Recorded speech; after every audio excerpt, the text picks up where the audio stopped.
indivisible, with liberty and justice for all. Thank you. Well, welcome everybody. Is it Savannah Indian Dealership? What's the name? Indian Motorcycle Savannah. Indian Motorcycle Savannah. Thank you for your hospitality, and I know you were hoping for a bigger crowd, but you know sometimes the good Lord just puts the right people at the right time, and maybe you're the most important people right now in Savannah. I really appreciate you being out here. My name is George Lutz. I'm the founder of an organization called Honor and Remember. You guys are at my back, so that's good. I can put you on my back. And 10 years ago, I formed an organization called Honor and Remember. The reason the organization was formed was to bring public remembrance to our nation, because there is a large population in our country that just don't get it. They don't understand what the military do. They don't understand the sacrifice that the military makes. And they certainly don't understand that men and women are giving their lives for their freedom, and that they've left a whole family unit behind that will grieve for the rest of their lives. And so we wanted to make sure that our nation had a way of saying thank you for that sacrifice, very specifically, and especially to those families. And so we created the Honor and Remember flag as a national symbol of remembrance, as a way, a tangible way for all of us who have a flagpole to be able to send this very specific message of thanks to all those families. And so bringing national remembrance to the nation, is a very big task. And there are only so many ways that can happen. But one very important way, besides the creation of a symbol, was to make sure that the names of these men and women were not forgotten.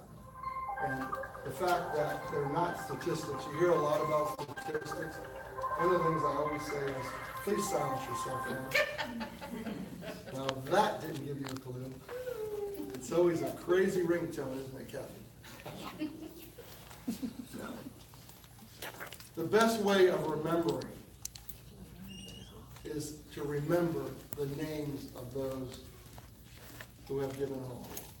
You probably heard it said that an individual can die two deaths.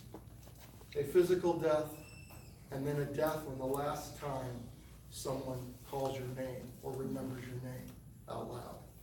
So we thought the best way of getting our message to America, and not to the community that gets it, not to the church, but to the unchurched, if I can use that phrase, was to gather the names of every man or woman who died while serving our country in the last 18 years. We used the War on Terror as kind of our benchmark. And we went back to October 12, 2000 with the USS Cole.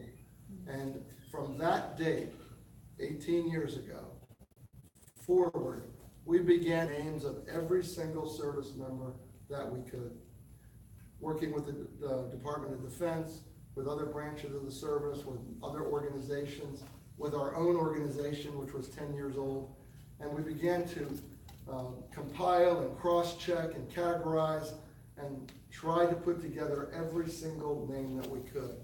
Those who had died while serving in any capacity, it didn't matter how they died, as long as they were serving when they died, they were included. And we even included those who died from the hidden wounds of post-traumatic stress after service.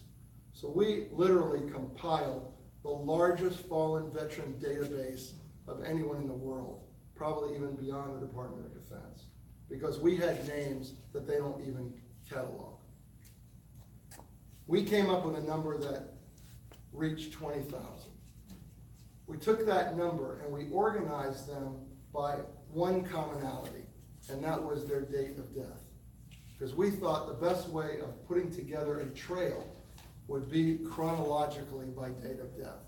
So it made it easier to manage and to organize such a huge number of men and women, but it also gave us the opportunity to put families together who may not have known that their loved one died with someone else.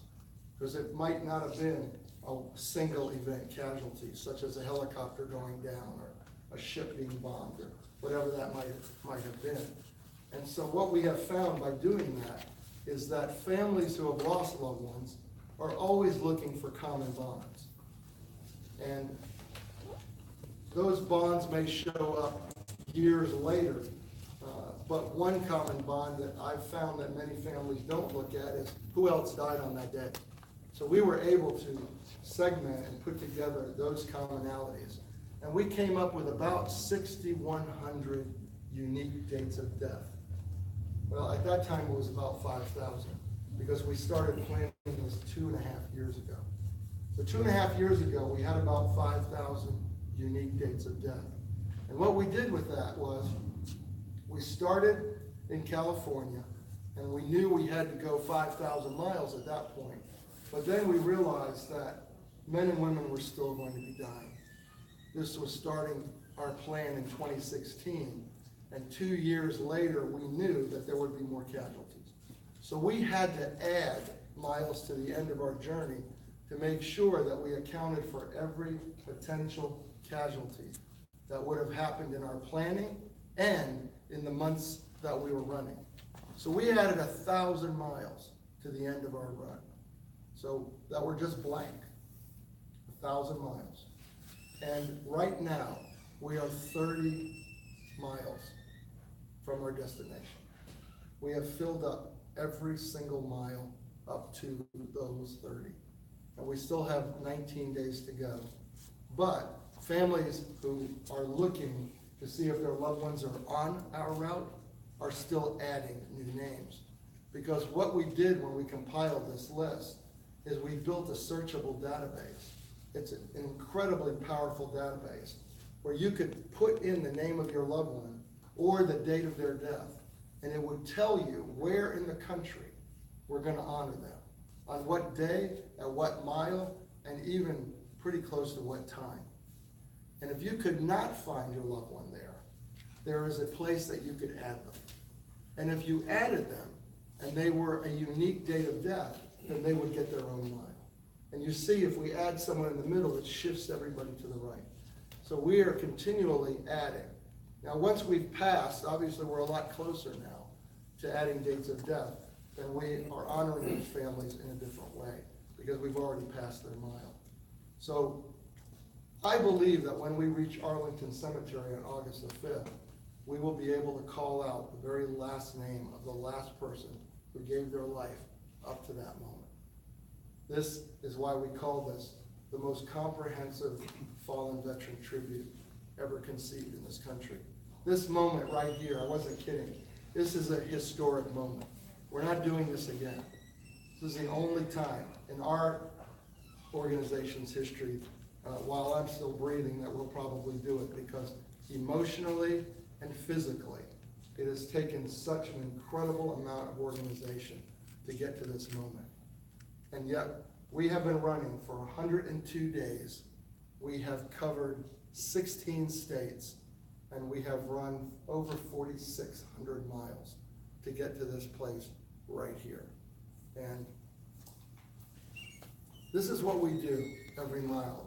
The other thing is we have it live streamed. I don't know, how many of you have seen it live streamed? Just a few of you, okay? Well, if you go to runforthefallen.org, there is a link that says live feed, and you can watch us all day long honor these men and women. Every 10 minutes for 10 hours a day, all day long. We've been doing it for 102 days already. We still have 18 more days to go. So tomorrow, everybody watching, Run for the Fallen, and make sure you share that. So since you haven't been watching, you really don't know what we do. And we have a core team of 8 people.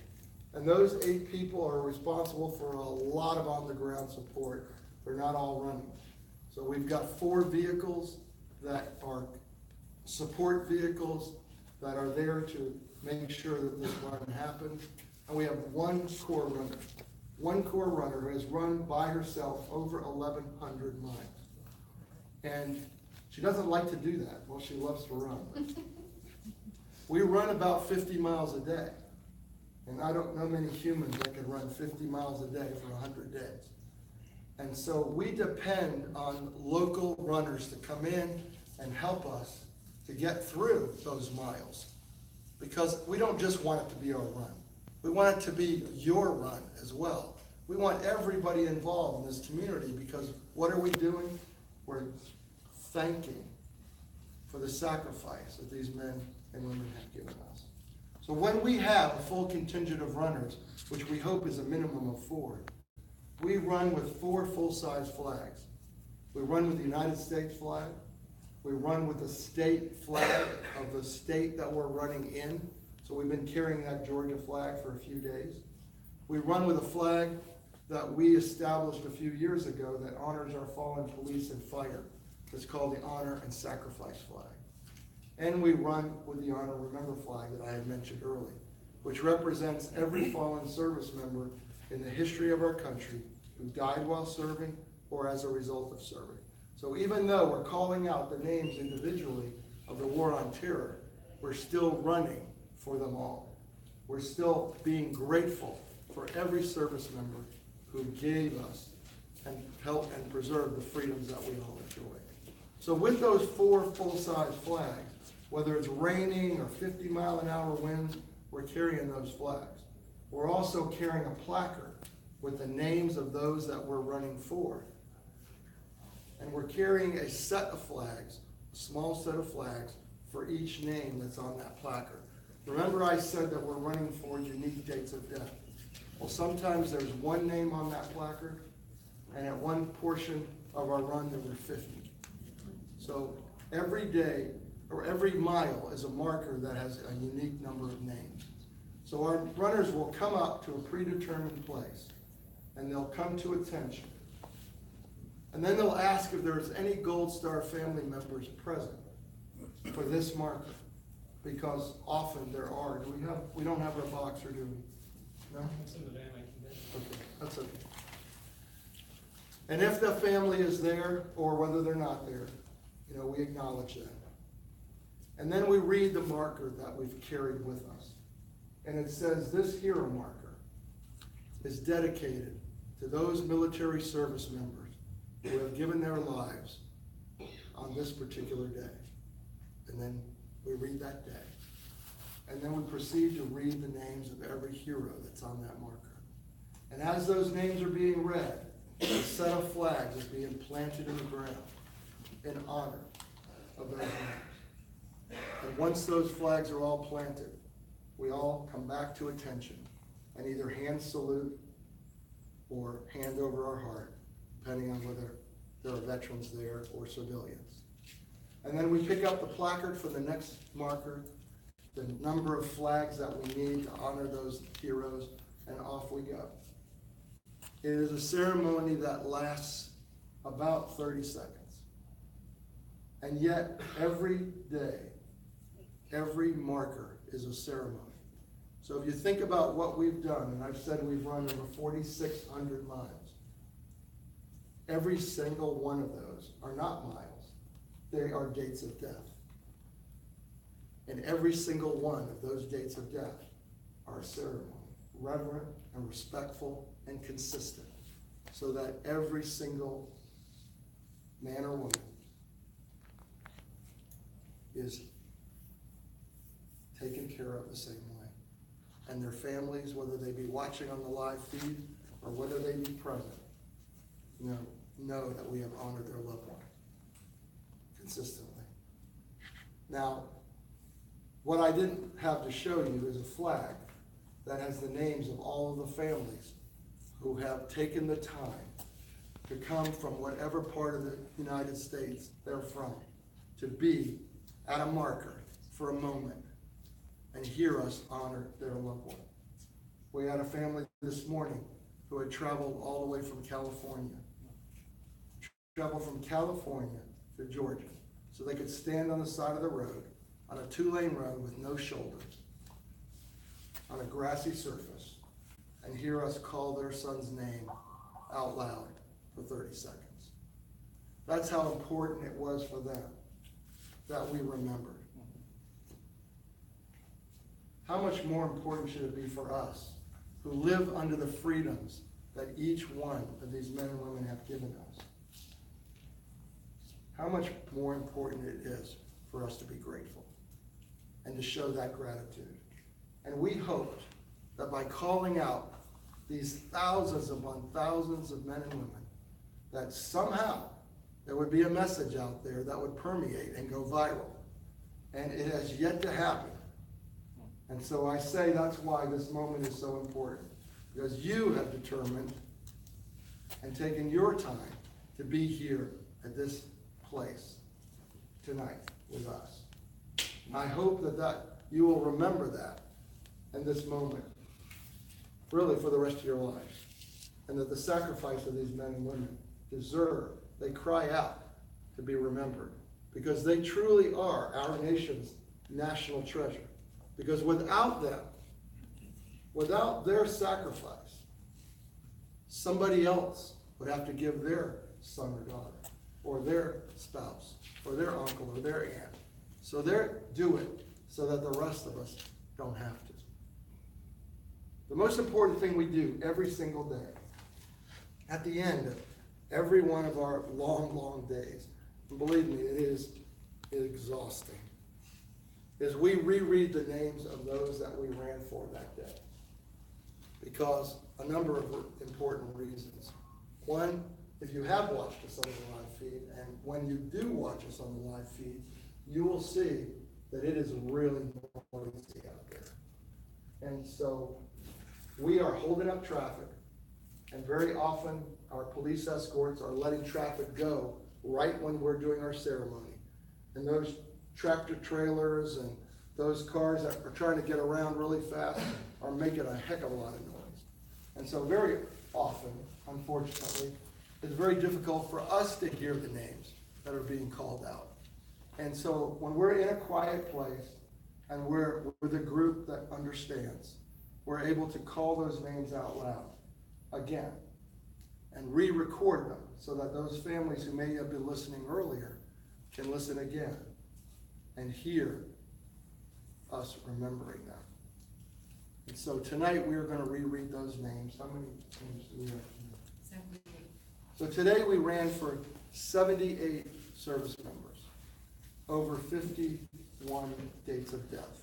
And we're going to take the time to read those. And the second reason we read them out loud before we do is to make sure that those who are here with us can stand in place of the families who are not here with us. So you have the privilege, believe me, the privilege of hearing the names of those who gave their lives over a certain segment of dates, because we're reading chronological dates. Remember I said we're reading in the order. We started with 2000, and today I believe we've crossed over into the year 2015. So we're now reading those names from 2015, just 3 years ago. And Kristen will give you the exact dates of those 51 dates of death.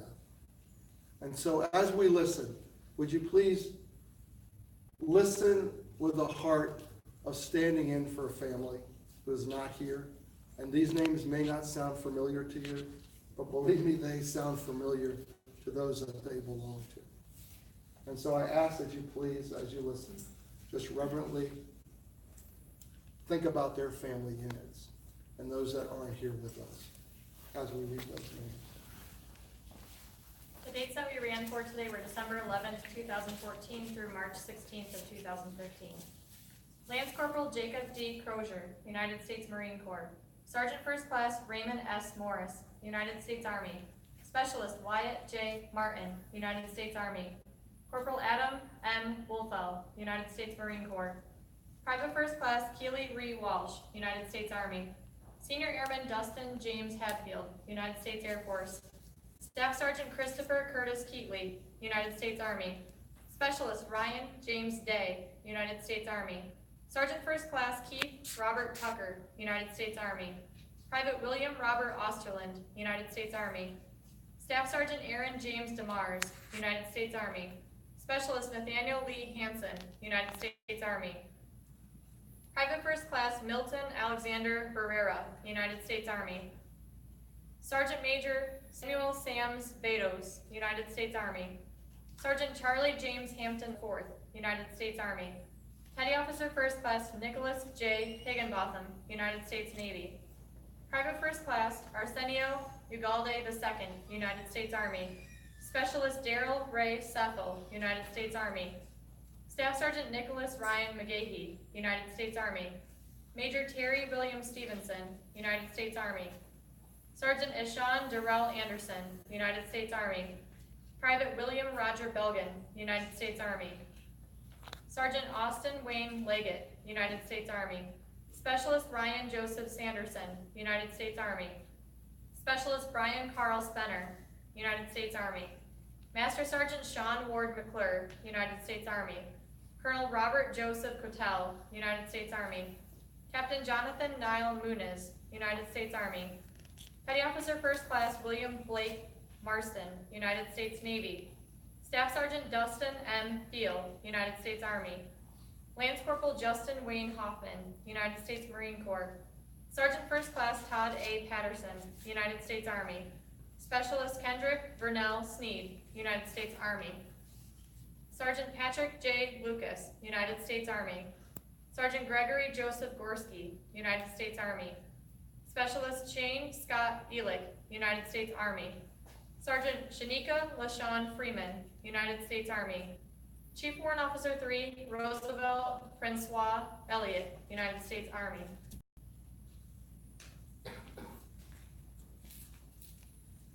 Corporal Matthew Scott Holman, United States Marine Corps. Major Victor True Grobenthal, United States Army. Specialist Joshua A. Snap, United States Army. Chief Petty Officer Randy L. Schmidt, United States Navy. Staff Sergeant Robert Matthew Parkell, United States Marine Corps Reserve. Staff Sergeant Mallory Thomas Scherer III, United States Army. Specialist Jason Robert Kruzinskiski, United States Army. Specialist Arthur J. Ganier, Sr., United States Army. Sergeant First Class Michael James Sitbill,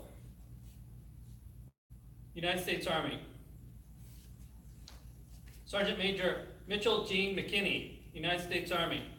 Specialist Francis Stoney Graves III, United States Army.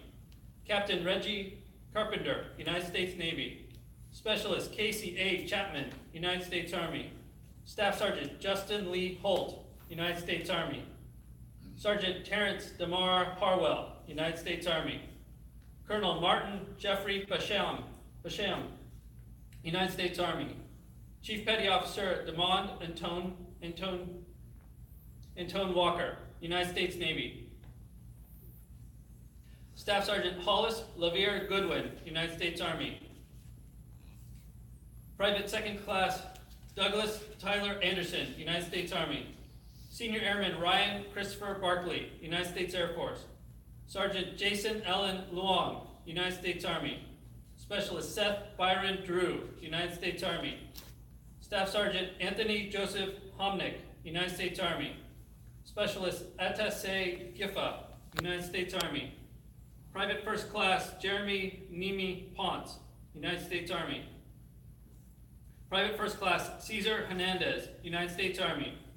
Chief Warrant Officer 4, Warnay Pascua Bagay, United States Army. Captain Stanford Henry Shaw, United States Marine Corps. Master Sergeant Thomas Saunders, United States Marine Corps. Staff Sergeant Liam Flynn, United States Marine Corps. Staff Sergeant Kerry Kemp, United States Marine Corps. Chief Warrant Officer 4, George D. Struther, United States Army National Guard. Staff Sergeant Andrew C. Seth, United States Marine Corps. Staff Sergeant Marcus S. Bowell, United States Marine Corps. Staff Sergeant Trevor P. Baylock, United States Marine Corps.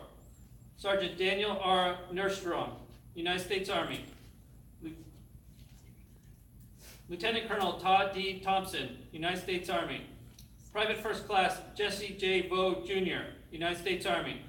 Sergeant Geraldo Andre Mora Cruz, United States Army.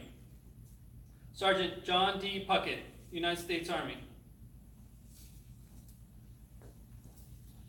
78 names over 51 dates of death. One of the things that we like to do at this time is, since we've read the names of those that we ran for, is to give anyone an opportunity that's here to call out loud the name of anyone that they would like to honor with us. It can be from any generation, any cause of death. It makes no matter. If you would like to call the name of someone out loud at this reverent moment, then I'll give you that opportunity. And don't be shy. I mean, if there's someone in your heart, or we haven't called your loved one's name out because we didn't run it for them today, it makes no matter. Just, I give you that opportunity. Just raise your hand, I'll call them. Anybody at all? Yes, ma'am. Sergeant Joel Richard, United States Marine Corps.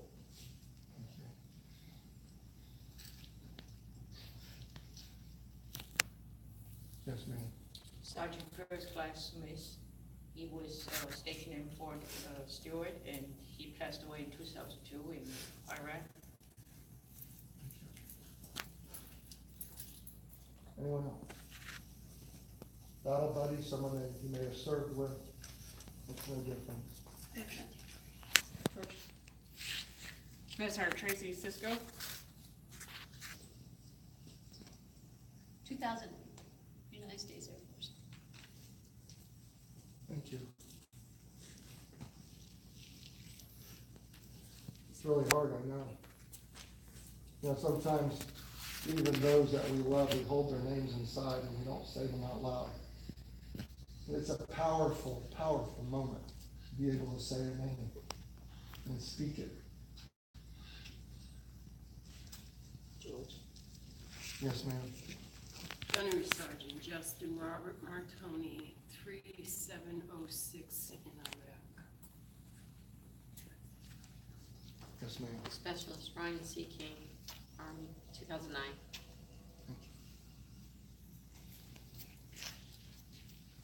Yes, ma'am. Corporal William G. Taylor, USMC, 11/30/05.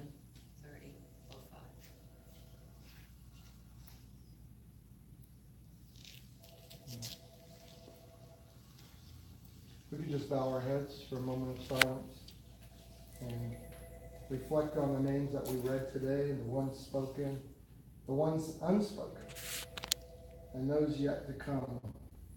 18 more days to Army.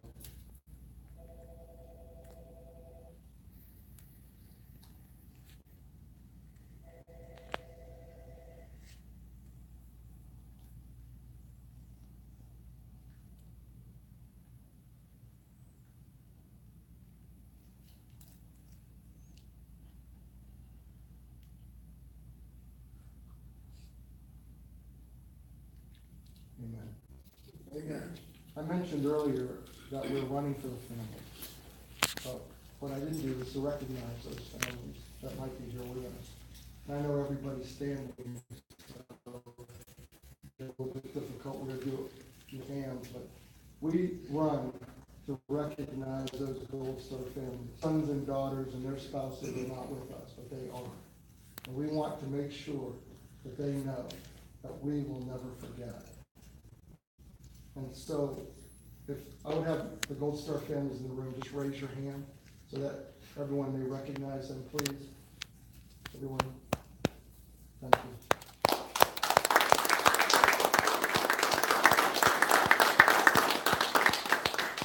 I mentioned that we have a crew. We can't do this without a crew. Most of them are hanging out behind me. But I have an eight-member team that's been traveling from California. You know, they've dedicated 5 months of their life to do this trip of honor. And would you raise your hands, my team, please?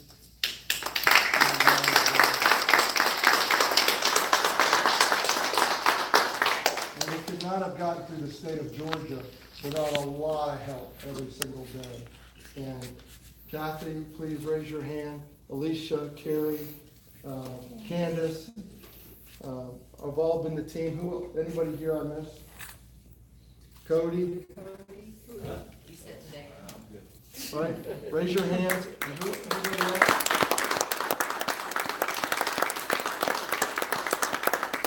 I really appreciate the opportunity, Bobby, being here, and that's really it for us. I mean, at this time, the last thing I have to say is, we didn't bring our stuff in, but we have T-shirts and things. If any of you are interested in a hat or a T-shirt or a pin or a flag, you have a flagpole, come see us. We didn't bring it in, but it sure helps us get from one city to the next. So we can, Dan here will help you with that. Don't go without, if you're interested, without seeing us. So Bobby, take it away. Well, thank you guys, it's an honor and privilege, and appreciate you stopping here. You know, we definitely support our veterans and support what you guys are doing. Appreciate Cody reaching out and making this happen, and we really are honored to know what you're doing. Thank you. What's our next plan? We got some area cleared out over Hooters, and there'll be some wings and stuff over there, and I guess we'll make our way over to Hooters. Did we bring the product over there? I hadn't had anybody tell me you couldn't, so until they do, I'd say bring it. Is everybody going over there? Yes. Okay. Yes. Then we'll bring the stuff over there. All right? I'm sorry.